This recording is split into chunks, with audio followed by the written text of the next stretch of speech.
Hello everyone, कैसे हो आप सभी। आई होप कि आप सभी अच्छे होंगे। रिंकूज किचन में आप सभी का स्वागत है। आज की रेसिपी मैं दिवाली स्पेशल लेके आ रही हूँ और यह रेसिपी बहुत ही जल्दी बन जाती है। तो यहाँ पर आज हम बनाएंगे बेसन की बर्फ़ी और इसे बनाना बहुत ही आसान होता है और घर के ही सामानों से बनकर तैयार होती है ये। तो यहाँ पे मैं बर्फ़ी बनाने के लिए 2 कप बेसन लिया है और आप अपने अकॉर्डिंग भी बेसन ले सकते हो कि आपको कितनी बनानी है, उस हिसाब से आप ले सकते हो, लेकिन मेजरमेंट इसमें बहुत सही से लेना है। तो यहाँ पे मैंने 2 कप बेसन लिया है, 1 कप से थोड़ा ज़्यादा घी लिया है और आधे कप से थोड़ी ज़्यादा और 1 कप से थोड़ी कम मैंने यहाँ पे शुगर ली है। तो यहाँ पे मैंने क्या किया है कि बेसन को एक बड़े बाउल में ट्रांसफ़र कर लिया। अब इसमें 2 चम्मच देसी घी ऐड किया है। अब मैं इसमें 2 से 3 या 4 चम्मच के करीब दूध ऐड करूँगी। अभी मैंने 2 चम्मच दूध ऐड किया है, 2 चम्मच मैंने बाद में भी ऐड किया था। तो यहाँ पे मैं अब इस क्या करूँगी, जो बेसन है ना, इसमें दूध और घी डालने से लम्स बन जाते हैं, गाँठें बनती हैं। तो उनको मैं अब अच्छे से खोल लूँगी हथेली की सहायता से। ऐसे रब करना है, हथेली में बेसन हाथ में लेना है और हथेली की सहायता से इस बेसन को रब करना है ताकि जो लम्स इसमें पड़े हैं वो सारे लम्स खुल जाएँ। और ये अच्छे से सेट भी हो गया है यहाँ पर, मतलब सारे लम्स खुल गए हैं। तो अब मैं इसे क्या करूँगी, बड़ी छलनी से छान लूँगी। अगर आपके पास इस तरह की छलनी नहीं है, आटे छानने वाली जो छलनी होती है ना, उससे भी आप छान सकते हो, लेकिन इसके लिए बड़ी छलनी का ही प्रयोग करना है। तो अब इसे को एक छलनी में ट्रांसफ़र करूँगी और इसे छान लूँगी। तो इसे छानने के लिए मैंने चम्मच लिए है ताकि थोड़ा सा जल्दी से छन जाए ये। तो ये रेसिपी जो बनती है ना, ज़्यादा समय नहीं लेती बनने में, बहुत ही जल्दी बनकर तैयार हो जाती है। जब घर में कोई गेस्ट आता है या घर खाना खाने के बाद मीठा खाने का मन करता है तो ये रेसिपी सबसे बेस्ट है और जल्दी बनकर तैयार भी होती है। और ये बेसन का जो फ्लेवर होता है ना, वो बहुत ही अच्छा आता है। तो यहाँ पे मैंने सारा बेसन छान लिया है और बेसन को छानने के बाद मैं एक कढ़ाई लूँगी और इसे गैस पे गरम करूँगी। अब मैं इसमें 1 कप से थोड़ा कम घी मैं इसमें ऐड करूँगी। तो मैंने यहाँ पे 2 चम्मच घी बचा के भी रख लिया है, तो इसको मैं बाद में ऐड करूँगी। तो अब जो छाना हुआ बेसन है ना, इसे मैं अभी धीरे धीरे करके कढ़ाई में डाल दूँगी। और जो गैस की फ्लेम है उसे आप मीडियम ही रखिए, हाई मत कीजिए यहाँ पर। तो घी अच्छे से गर्म हो जाए तब हम इस फ्लेम को लो कर लेंगे। तो मैंने सारा बेसन कढ़ाई में डाल दिया है और अब मैं इसे धीरे धीरे भून लूँगी और घी में अच्छे से मिक्स करूँगी। घी में मिक्स करने के बाद इसमें गांठें बन जाती हैं, जो थोड़ी देर गर्म होने के बाद ये खुल भी जाती हैं और दबा दबा के हम चम्मच की सहायता से भी खोल सकते हैं इसे। तो यहाँ पे बेसन को धीरे धीरे भूनना है और लो फ्लेम पर ही भूनना है, हाई फ्लेम यहाँ पे नहीं करना है। इस रेसिपी में जो गैस की फ्लेम है वो मीडियम टू लो ही रखनी है, हाई फ्लेम पे नहीं करना है इसे। तो इसे मैं चलाते ही रहूँगी लगातार, इसे छोड़ेंगे नहीं ताकि ये कढ़ाई से ना चिपके या फिर कहीं जल ना जाए कहीं ये। तो इस वजह से इसे लगातार ही चलाते रहना है। और यहाँ पे लगभग बेसन भुन चुका है। तो यहाँ पे मैं इसमें 2 चम्मच दूध ऐड करूँगी। तो आप दूध की जगह पानी भी ऐड कर सकते हो। जब हम इसे में दूध ऐड करते हैं तो फिर जो बेसन होता है ना, बहुत फ्लफ़ी हो जाता है और बबल्स बनते हैं। तो यहाँ पर आप दूध की जगह पानी भी ऐड कर सकते हो। तो इसमें 2 चम्मच और ऐड करूँगी मैं। और ये जो दूध मैं ऐड कर रही हूँ बेसन की बर्फ़ी में, तो यहाँ पे जो बेसन मैंने ये भून के तैयार किया है ना, तो इसमें थोड़े से ना दाने से बनने शुरू हो जाते हैं, ताकि जो बेसन की बर्फ़ी बनती है ना वो खाने में बहुत ही स्वाद बने। तो इसलिए यहाँ पे दूध या पानी को ऐड किया जाता है।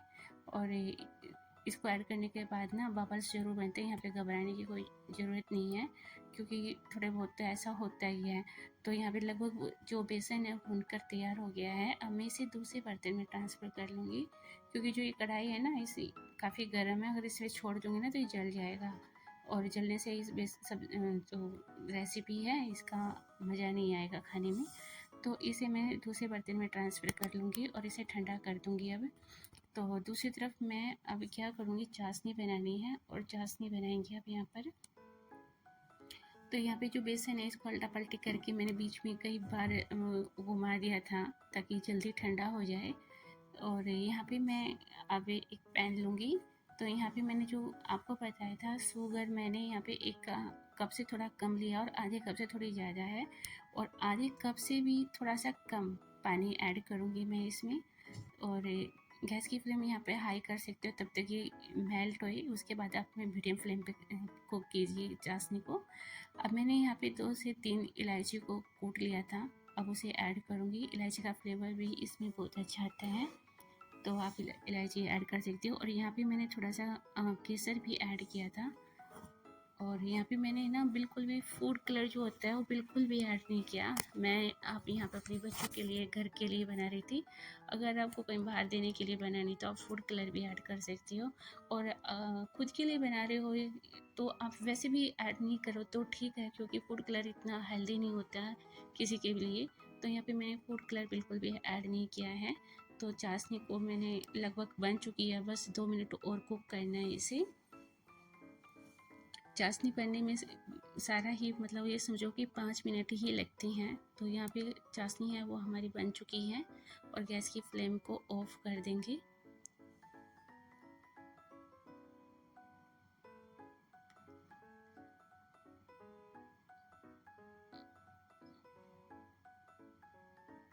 गैस की फ्लेम को मैंने यहाँ पे ऑफ कर दिया। तो अब जो ये बेसन है वो ठंडा हो गया है। बेसन भी मतलब ज़्यादा ठंडा नहीं हुआ है, हल्का गर्म है। और चाशनी हमारी जो है वो बिल्कुल ही गर्म है। तो यहाँ पे ये ध्यान रखना ज़रूरी है कि या तो चाशनी या बेसन एक का गर्म होना ज़रूरी है और एक का ठंडा होना। तो यहाँ पर ऐसे आप करना, अगर दोनों चीज़ गर्म हुई तो ये जो बेसन है वो मतलब उफन के बाहर आ जाएगा। तो इसको हम अच्छे से मिक्स कर लेंगे।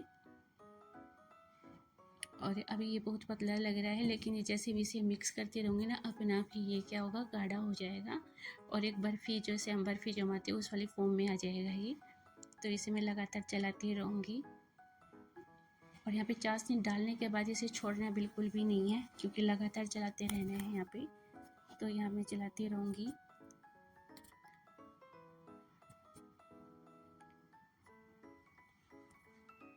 अब मैं इसके लिए ना कुछ ड्राई फ्रूट कट कर लूँगी। यहाँ पे मैंने बादाम लिया, 7 से 8 बादाम ले लिया, कुछ पिस्ता लिया है तो कुछ काजू लिया है। इन सभी को बारीक बारीक कतरन में काट लेंगे इन्हें। तो अभी इनको मैं बारीक बारीक काट लेती हूँ। और इस रेसिपी को ना बनाने में ज़्यादा समय नहीं लगा मुझे, यहाँ पे टोटल ही 20 मिनट लगे हैं। और अब मैं इसे क्या करूँगी, अब मुझे इसको ना एक मेरे पास टिफ़िन था, टिफ़िन का जो डिब्बा होता है उसी में ही मैं ये वाटर पेपर लगा रही हूँ। और वाटर पेपर पर इस पर ही मैं सारा पेस्ट डाल दूँगी। अगर आपके पास बर्फ़ी जमाने वाली ट्रे होती है ना, तो अगर वो है तो उसमें तो और भी अच्छी तरह से जम के तैयार होती है, आप उसे का प्रयोग कर सकते हो। तो मेरे पास वो ट्रे नहीं थी, तो मैंने एक टिफ़िन में ही ट्रांसफ़र करके इसे जमा रही हूँ। तो इसे अच्छे से मैं इसमें डाल दूँगी। तो ये रेसिपी ना बहुत ही डिलीशियस बन के तैयार हुई थी। जब मैंने बनाई ना तो थोड़ी देर बाद ही ख़त्म हो गई थी। तो आप ऐसे बना सकते हो। मुझे दिवाली से पहले एक बार और बनानी है ये, तो क्योंकि घर में जब गेस्ट आएंगे ना, बधाई देने आते हैं, तो उनके लिए तो ज़रूरी होती है कुछ ना कुछ नई नई मिठाइयाँ रखने का। मुझे खुशी भी बहुत होती है जब घर में कोई आता है तो उनके सामने नई नई चीज़ें रखने का, खाने के लिए देना, तो बहुत अच्छा लगता है वैसे। तो आप भी अपने गेस्ट के लिए इस तरह से मिठाई बना सकते हो। और भी मैं रेसिपीज़ लेके आऊँगी मिठाइयों की। तो इसको अब मैं गार्निश करूँगी पिस्ता और काजू और बादाम से। अगर आप कुछ और भी डालना चाहते हो इस पे, तो जैसे कि नारियल का बुरादा डाल सकते हैं इस पे, तो वो भी अगर आप डालना चाहें तो वो भी डाल सकते हो। तो अब मैं इनको अच्छे से दबा दूँगी ताकि ये निकले ना इसमें से बाहर। और इसको दबाने के बाद मैं 10 मिनट के लिए रखूँगी। 10 मिनट बाद ही ये इतनी अच्छी तरह से जम कर तैयार हुई है कि बहुत ही ज़बरदस्त बन के तैयार हुई थी। और इसका टेस्ट तो बहुत ही औसम था और सबको बहुत पसंद आई। और आप भी इस तरह से बना सकते हो और वो जल्दी बनकर तैयार भी हो जाती है। अगर आपको ये रेसिपी अच्छी लगती है तो वीडियो को लाइक शेयर ज़रूर करना। और आप चैनल पे नए हो तो चैनल को सब्सक्राइब ज़रूर करना और अच्छे अच्छे कमेंट भी करना। अब मैं इसे निकाल के दिखाऊंगी आपको। अब इसके जो पीस बने ना बहुत ही अच्छे बन के तैयार हुए हैं।